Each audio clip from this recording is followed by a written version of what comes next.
Exercise number कौन सी कर रहे हैं? 1.5। अब यहाँ ध्यान देंगे, मैं बीच में से उठा के किसी को भी पूछ लूँगी। आपको इस एक्सरसाइज में पढ़ने, देखो मैंने ना कल क्लास 10th का टेस्ट लिया, आज आपके टेस्ट के लिए तो नहीं बोला था मैंने। क्लास 10th का टेस्ट लिया, उनका एक ही चैप्टर हुआ था, दूसरा चल रहा था, तो मैंने उनका पहले चैप्टर का टेस्ट लिया और उनकी परफॉर्मेंस जितनी कॉपीज़ मैंने कल चेक करी थी ना, बहुत अच्छी थी। मतलब मैंने 25 मार्क्स का टेस्ट लिया और 20 से नीचे किसी के नहीं आया, मतलब जितनी वहाँ क्लास में चेक करती थी, अभी कुछ मेरे पास है। तो पढ़ने के बाद परफॉर्मेंस अच्छी आती तो हमें भी अच्छा लगता है, जबकि उनकी परफॉर्मेंस 9th के फाइनल एग्ज़ाम में बहुत ख़राब थी। मैंने आपको बताया था कि 26 बच्चे फेल थे 52 में से मैथ्स में। तो लेकिन उनको जो मैंने पहला चैप्टर पढ़ाया, दूसरा चल रहा था, उन्होंने पहला, मतलब इसका मतलब ये ध्यान से पढ़ा। और मजे की बात ये बताऊँ, कल मैंने उनका सरप्राइज टेस्ट लिया, बताया नहीं था कि टेस्ट लेंगे। मार्क्स CBSE को जाते हैं, तो मुझे डेट मिली थी 26 की। 26 को मेरे 2 पीरियड पढ़ नहीं रहे थे, क्योंकि टेस्ट 2 पीरियड में लेना था। 2 पीरियड मेरे कल थे, तो कल मैं क्लास में थी और मैंने सरप्राइजली उनका टेस्ट ले लिया और उनकी परफॉर्मेंस अच्छी आई। जितनों की मैंने कॉपी चेक कर दी, बाकी भी बताऊँगी। तो मुझे अच्छा लगा कि हाँ, इन्होंने ध्यान से पहले चैप्टर को पढ़ा, मैंने मेहनत करी, तो मेरी मेहनत में रंग लाया, तो मुझे बहुत अच्छा लगा। तो ऐसे ही आपको पढ़ा रही हूँ, तो इस चैप्टर का जब मैं टेस्ट लूँगी तो मुझे ऐसा लगना चाहिए कि आपने पढ़ाई करी है। और वो कैसे लगेगा? और देखो, सरप्राइज टेस्ट था, तो इसका मतलब बच्चों को पता भी नहीं था, अचानक से टेस्ट लिया, परफॉर्मेंस अच्छी आई, तो इसका मतलब बच्चा घर जाके पढ़ रहा है, चीज़ें रिवाइज कर रहा है ना। अगर मैं प्लान टेस्ट लेती तब तो कुछ बच्चे पढ़ के आते घर से, लेकिन मैंने अचानक ले लिया जाके, तो अच्छा परफॉर्मेंस है। तो मुझे बहुत खुशी हुई कि चलो 10th का क्लास है तो अच्छा करें। तो ऐसे ही आपको करना है, क्योंकि 10th से भी खतरनाक तो 9th। बात समझ रहे मेरी?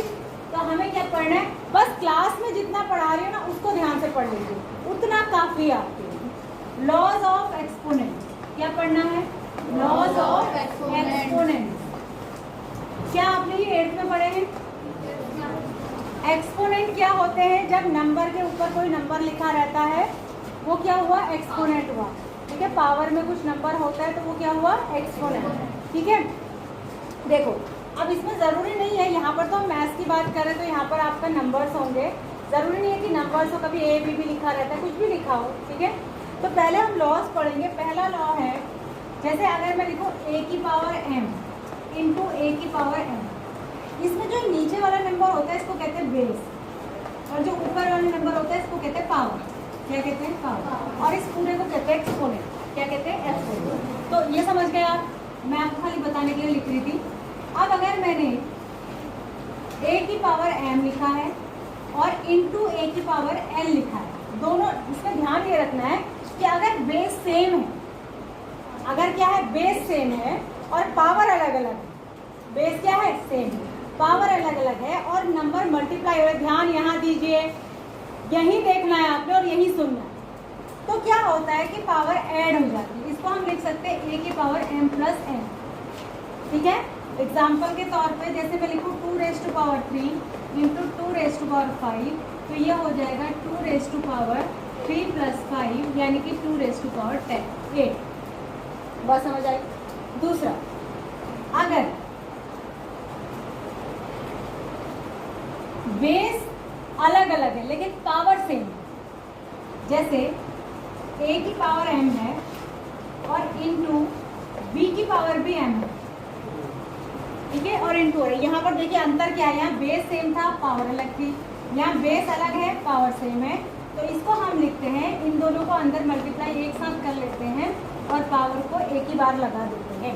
एग्जाम्पल, जैसे 2 की पावर 3 इंटू 3 की पावर 3। ठीक है, तो क्या हो जाएगा? 2 इंटू 3 की पावर 3। ठीक है, एक साथ पावर लगा देते हैं। अब क्या है? अब क्या है? तीसरा, डिवाइड वाला। अगर बेस सेम है, A की power m divided by A की पावर n, तो इसको लिखते हैं A की power m minus n। Example, अगर 2 की पावर 3 अपॉन 2 की पावर 2, तो ये हो जाएगा 2 रेज़ टू पावर 3 माइनस 2, यानी 2 रेज़ टू पावर 1। समझ में आया? बात समझ में आ गई? अगला है, 3 हो गए। अगला है A की पावर m इन उसकी पावर n। 4, एक पावर ये है, फिर उसके बाहर से भी पावर है, तो इसमें पावर मल्टीप्लाई हो जाती है m इंटू एन। जैसे 2 रेज़ टू पावर 3 की पावर 4, तो ये हो जाएगा 2 रेज़ टू पावर 3 इंटू 4 यानी 2 रेज़ टू पावर 12। समझ आया? उसके बाद है किसी भी नंबर की पावर अगर 0 होता है तो उसकी वैल्यू 1 होती है। एग्जाम्पल, अगर 2 की पावर 0 है तो भी उसकी पावर 1, अगर 5 की पावर 0 है तो भी उसकी वैल्यू 1, अगर 100 की पावर 0 है तो भी उसकी वैल्यू 1। किसी भी नंबर की पावर अगर 0 है तो उसकी वैल्यू कितनी होती है? 1। समझ में आई बात? आ गया? इतना ही है। और एक और बता देती हूँ मैं, अगर किसी नंबर की पावर नेगेटिव में है तो उसको 1 अपॉन में ले जाएंगे तो पावर पॉजिटिव हो जाएगी, और अगर पावर पॉजिटिव में है और उसको 1 अपॉन में ले जाएंगे तो पावर नेगेटिव हो जाएगी। या अगर पावर नेगेटिव में है और 1 अपॉन में लिखा है तो इसको ऊपर ले आएंगे तो पावर पॉजिटिव हो जाएगी। बात समझ आ गई? ये सारा समझ आ गया? ये आपने कॉपी में इस एक्सरसाइज को करने से पहले नोट करना। कॉपी में इस एक्सरसाइज को करने से पहले इसको नोट करना है। लॉज ऑफ एक्सपोनेंट लिख के पहले आप सारे लॉज लिखेंगे। बात समझ आ रही है? फिर उसके बाद एक्सरसाइज करेंगे। जो भी मैं आपको चैप्टर एक्सरसाइज से पहले बताती हूँ, रूल्स रेगुलेशंस कुछ, वो आपने लिखना है थ्योरी में। उसके बाद ही, ऐसा नहीं कि हमने सीधे चैप्टर स्टार्ट करा, एक्सरसाइज 1.1, 1.2, 1.3, 1.4, 1.5, ऐसा नहीं किया जाता। उससे पहले उससे रिलेटेड थ्योरी लिखी जाती है, उससे रिलेटेड रूल्स रेगुलेशन लिखे जाते हैं, उससे रिलेटेड फॉर्मूले लिखे जाते हैं, फिर जाके एक्सरसाइज को स्टार्ट किया जाता है। तो ये आपने लिखना है, बेसिक जरूर लिखना है, बेसिक कंसेप्ट लिखना है, उसके बाद ही एक्सरसाइज शुरू करनी है। बात समझ आ गई? अब हम एक्सरसाइज में बढ़ते हैं। ये अपने दिमाग में रख लिया आपने सारा कुछ? ठीक है। अब हम आते हैं एक्सरसाइज नंबर 1.5 पे, जो इस चैप्टर की लास्ट एक्सरसाइज है। एक्सरसाइज नंबर 1.5 का पहला क्वेश्चन। इसमें 1, 2, 3 क्वेश्चन हैं और उनके कुछ पार्ट हैं। पहला लिखा है 64 रेज़ टू पावर 1/2। सब यहाँ देखेंगे। पहले का पहला 64, आपने कॉपी नहीं खोलनी है ना, बुक 1/2। अब हम इसे कैसे सॉल्व करेंगे? यहाँ पर हमारे लॉज ऑफ एक्सपोनेंट काम करेंगे। ठीक है, हमने सॉल्व ऐसे करना है कि पावर हट जाए या कुछ तो हो जिससे कि ये सॉल्व होगा। 1/2 पावर का मतलब होता है स्क्वायर रूट। 1/2 पावर का मतलब क्या होता है? Square root. ठीक है, तो इसको हम क्या करेंगे, अगर ये किसी चीज़ का स्क्वायर आ जाए तो ये 2 से वो स्क्वायर कट जाएगा। ठीक है, तो हमें पता है कि 64 8 का स्क्वायर होता है कि नहीं होता? अब बाहर से 1/2 है। मैंने आपको बताया था कि पावर के बाद पावर होती तो मल्टीप्लाई हो जाती है, तो ये हो जाएगा 2 इंटू 1/2। तो ये क्या हो जाएगा? 8 रेज़ टू पावर 1, यानी कि ये कितना हो गया? 80 हो गया। वैसे भी आपको पता है ना कि 64 का स्क्वायर रूट कितना होता है? 8 है ना। इसको कहते हैं रेडिकल फॉर्म, इसको कहते हैं एक्सपोनेंशियल फॉर्म। जैसे ना, सुनिए, ये भी समझिए, हर चीज़ क्लियर होनी चाहिए। जिसको रूट 64 लिखते हैं उसी को 64 की पावर 1/2 कहते हैं। ये 1/2 पावर होती है। इसमें यहाँ एक्चुअली 2 होता है ऐसे, जिसको अगर हम, ये फॉर्म कहलाती है रेडिकल फॉर्म, और इसको कहते हैं एक्सपोनेंशियल फॉर्म। दोनों का मतलब एक ही है। इसमें यहाँ पर 2 होता है जो दिखाया नहीं जाता, वही 2 यहाँ जाके 1/2 हो जाता है। अगर उसको एक्सपोनेंशियल फॉर्म में लिखते हैं तो 1/2 लिखते हैं। जैसे क्यूब रूट होता है ना, अगर इसको क्यूब रूट लिखेंगे, यहाँ पर क्यूब रूट लगाते हैं, तो 64 किसका क्यूब रूट होता है? सॉरी, 64 का क्यूब रूट क्या होता है? 4 होता है ना। तो इसको अगर इस फॉर्म में लिखेंगे, रेडिकल फॉर्म में, तो इसको लिखते हैं 64 की पावर 1/3। यहाँ 3 है तो ये 1/3 होता है। इसको कहेंगे 4th रूट। यहाँ पर 4 लगा देंगे तो इसको ऐसे लिखेंगे। बाकी सब में यहाँ नंबर दिखाते हैं, बस 2 में नहीं दिखाते। अब आप पूछेंगे 2 में नहीं दिखाते तो 3 में क्यों दिखाते हैं, 4 में क्यों दिखाते हैं? अगर 2 को, मतलब अगर स्क्वायर रूट को ऐसे लिखें और क्यूब रूट को भी ऐसे ही लिखे तो अंतर कैसे समझ में आएगा, कैसे पता चलेगा कि स्क्वायर रूट निकालने की क्यूब रूट। तो इसलिए जहाँ से क्यूब रूट फोर्थ रूट निकालना होता है वहाँ से यहाँ नंबर दिखा देते हैं। 3 का मतलब इसका क्यूब रूट निकालना है, 4 का मतलब इसका फोर्थ रूट निकालना है, और अगर कोई नंबर नहीं है तो इसका मतलब इसका स्क्वायर रूट निकालना है। और ये वाली फॉर्म में लिखने का तरीका है रेडिकल फॉर्म कहते हैं इसको कहते हैं एक्सपोनेंशियल फॉर्म। बात समझ में आ गई सभी को।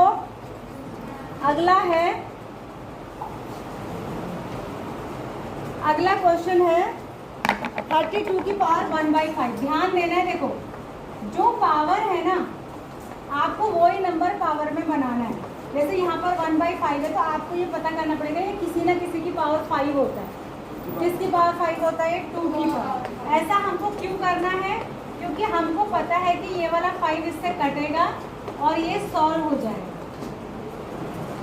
बात समझ आ गई? ओरल क्वेश्चन है ये। अब ऐसे ही 125 की पावर है 1/3, तो यानी आपको 125 को क्यूब में लिखना है। किसका क्यूब होता है 125? तो 5 क्यूब लिख देंगे और 1/3 से 3 कट जाएगा तो 5 आंसर आ जाएगा। इसका आएगा या नहीं आएगा? ओरल क्वेश्चन है। अगला देखो सेकंड वाला क्वेश्चन कर लेंगे ना। कोई डाउट है तो आप पूछ लेंगे। 9 की पावर 3/2, 9 की पावर 3/2। अब मुझे क्या करना है? मुझे ये देखना है कि जो नंबर नीचे है वही यहाँ स्क्वायर में बना मतलब पावर में बनाना है। तो यहाँ 2 है, मुझे 2 से 2 काटना पड़ेगा। तो मुझे देखना है कि 9 किसका स्क्वायर होता है? 3 का। तो ये इसको मैं लिख दूंगी 3 का स्क्वायर और दूसरी पावर इसके साथ मल्टीप्लाई होगी तो ये कट जाएगी। तो ये हो जाएगा 3 की पावर 3 यानी 3 × 3 × 3 यानी कि 27। समझ गए? ठीक है ना। ऐसे ही 32 की पावर लिखा है 2/5, तो नीचे 5 है तो मुझे 32 को किसी की पावर 5 बनाना पड़ेगा जो 2 की पावर 5 होता है। तो ये कट जाएगा 5 से 5 तो बचेगा 2 की पावर 3 तो यानी 2 × 2 × 2 यानी कि 8। कर लेंगे? आप नीचे वाला कर लेंगे ना? समझ आ रहा है कि नहीं? खाली हाँ मत कहना। अगला थर्ड क्वेश्चन देखो। जिसको नहीं समझ में आएगा ये सब वीडियो में मैं रिकॉर्ड कर रही हूँ, इसको मैं डालूंगी, आप वहाँ से देख लेना। अगर नहीं समझ में आएगा तो दोबारा अच्छे से दिमाग में बिठा लेना है, क्योंकि ज़रूरी नहीं है कि एग्ज़ाम में आपके यही वाले क्वेश्चन उठा के दे दिए जाए।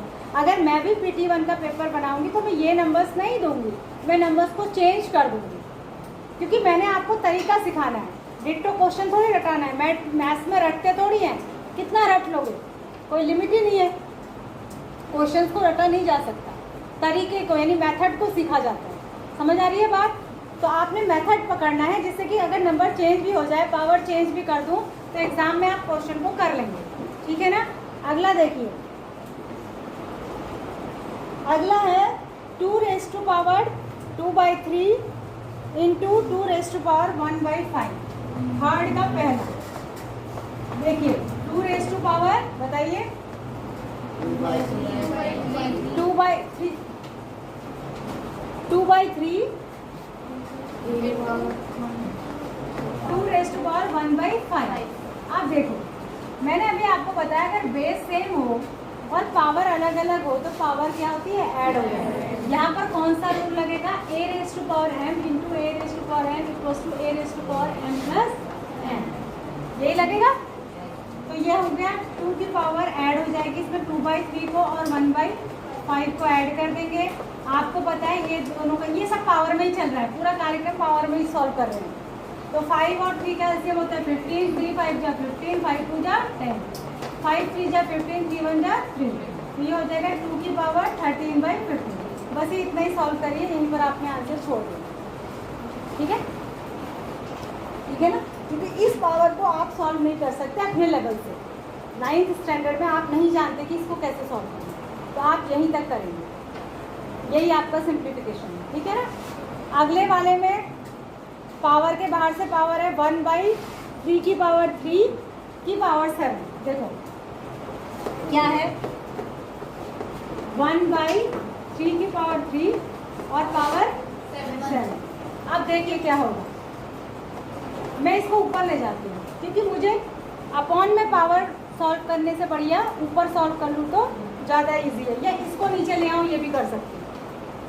ठीक है, इस पावर को नीचे ले आऊँ। इसका मतलब ऐसे ये है बेटा, अगर इसको बहुत अच्छे से सॉल्व किया जाए तो 1 की पावर 7 अपॉन 3 पावर 7, ये है इसका मतलब।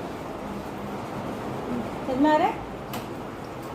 तो क्या हो जाएगा, 1 की पावर तो कितनी भी कर लो 1 ही आता है, 1 को जितनी भी बार मल्टीप्लाई करो।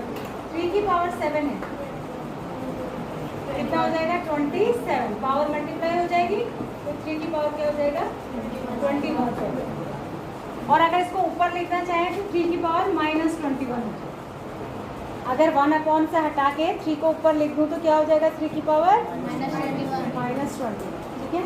अगला वाला 11 की पावर है, आप देख रहे हैं डिवाइड हो रहा है तो डिवीजन में पावर क्या हो जाती है माइनस हो जाती है। माइनस करने के लिए भी आप बिल्कुल ऐसे ही एलसीएम लेंगे जैसे प्लस करने के लिए एलसीएम मैंने लिया था, है ना, लेंगे कि नहीं? और उससे अगले वाले में कौन सा रूल फॉलो हो रहा है कि नंबर्स अलग अलग है, माने बेस अलग अलग है और पावर सेम है। तो जब बेस अलग अलग होता है और पावर सेम होता है तो दोनों मल्टीप्लाई होकर पावर एक ही बार लग जाती है ना। तो कितना हो जाएगा, ये 1/2 ही है ना पावर, तो कितना हो जाएगा 56 की पावर 1/2, ये इसका आंसर हो जाएगा। आ गया, एक्सरसाइज खत्म। 3 ही क्वेश्चन थे इसमें। अब आप एक काम करें, एक नज़र आप 5 मिनट है, अभी 5 मिनट से ज़्यादा ही है, 7-8 मिनट है। एक नज़र आप पहली एक्सरसाइज, दूसरी एक्सरसाइज, तीसरी एक्सरसाइज, चौथी एक्सरसाइज, 5 एक्सरसाइज सब में एक नज़र मारिए और देखिए कि आपको किसी क्वेश्चन में डाउट है, आपको कुछ पूछना है, देख लीजिए। चलिए करो। एक्सरसाइज नंबर 1.3 क्वेश्चन नंबर 2, बहुत आसान क्वेश्चन है ये तो। नहीं बता दो बेटा, इधर आओ, नाम बताओ। प्रियांशु। प्रियांशु, चलो करो वह वाला क्वेश्चन करो, आता है उसको कर, उसको पूरा रखो और अच्छे से करो। बाकी बच्चे देखिए, और अगर आपको आता है और आगे आगे आप कर नहीं सकते ना तो आपको आना बेकार है। कॉन्फिडेंस होना भी एक चीज़ होती है। आपको मैं मौका दे रही हूँ कि बोर्ड पे जाके करिए, ये आपका कॉन्फिडेंस लेवल भी डेवलप कर जाएगा। जाके आपको कहीं ना कहीं नौकरी करनी है, कहीं ना कहीं अपने आपको रिप्रेजेंट करना है, कैसे करेंगे आप? मैं तो सबसे कराती हूँ, पूरी क्लास से कराती हूँ। आप 5 वीडियोस देखिएगा जो आप क्लास पास आउट होकर चले गए, कई सारी वीडियो आपको मिल जाएंगी जिसमें बच्चे कर रहे हैं। मैं रेगुलर कराती हूँ, तुम्हारा रेगुलर पार्ट है स्टडी का। जिस दिन मेरा मन आएगा उस दिन मैं बोर्ड प्रैक्टिस कराऊंगी रोल नंबर से 2-3 दिन तक, जब तक सबकी बारी नहीं आ जाती। तो तैयारी रखिए अपनी।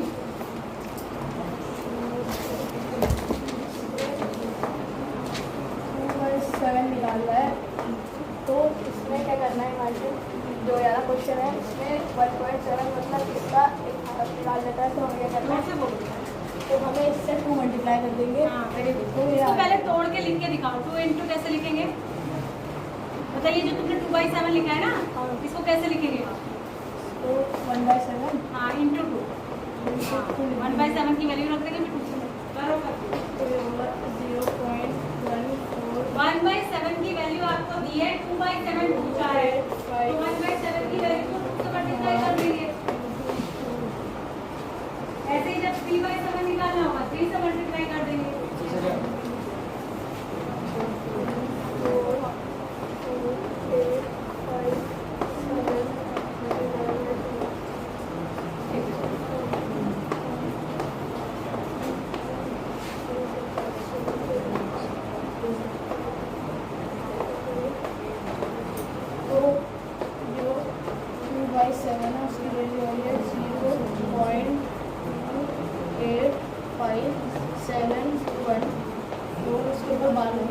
Very good, clap for them.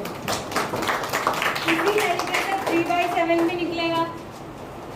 3/7 के लिए क्या करेंगे, 1/7 की वैल्यू को 3 से मल्टीप्लाई कर देंगे, 4/7 के लिए 4 से मल्टीप्लाई कर देंगे, 5/7 के लिए 5 से मल्टीप्लाई कर देंगे। और डेसिमल लगाने के लिए जितने डिजिट बाद यहाँ लगाए उतने डिजिट यहाँ से काउंट कर लेंगे। 1 2 3 4 5 6 डिजिट है, तो इसमें भी 6 डिजिट के बाद क्या लग जाएगा, डेसिमल लग जाएगा। किस तरफ से, राइट हैंड साइड से। राइट हैंड साइड से 6 डिजिट के बाद डेसिमल लग जाएगा। सर डन, आ गया, ठीक है। और कोई क्वेश्चन में डाउट है आपको? और कोई क्वेश्चन में डाउट है?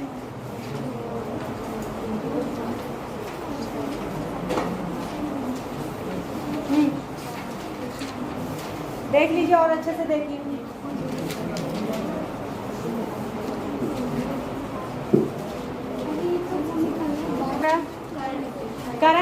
1.3 के थर्ड क्वेश्चन का थर्ड पार्ट, वेरी इजी। कौन करेगा?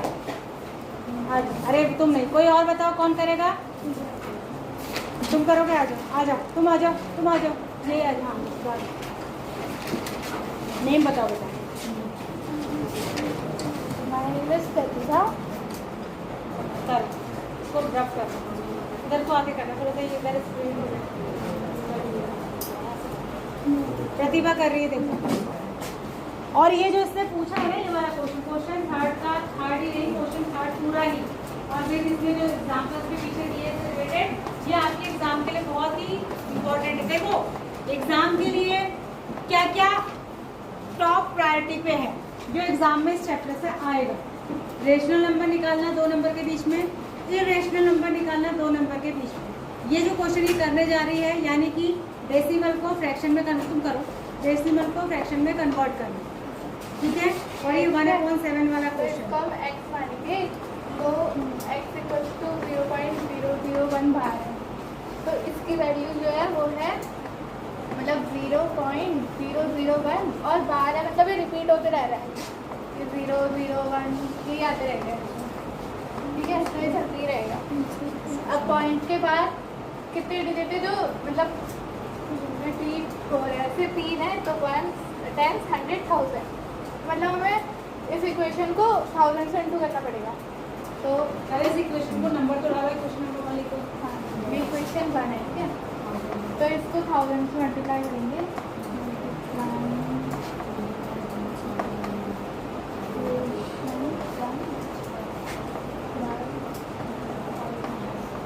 ठीक है। तो x को 1000 से इंटू करेंगे तो 1000x आ जाएगा, और फिर इसको 1000 से इंटू करेंगे तो ये आएगा 001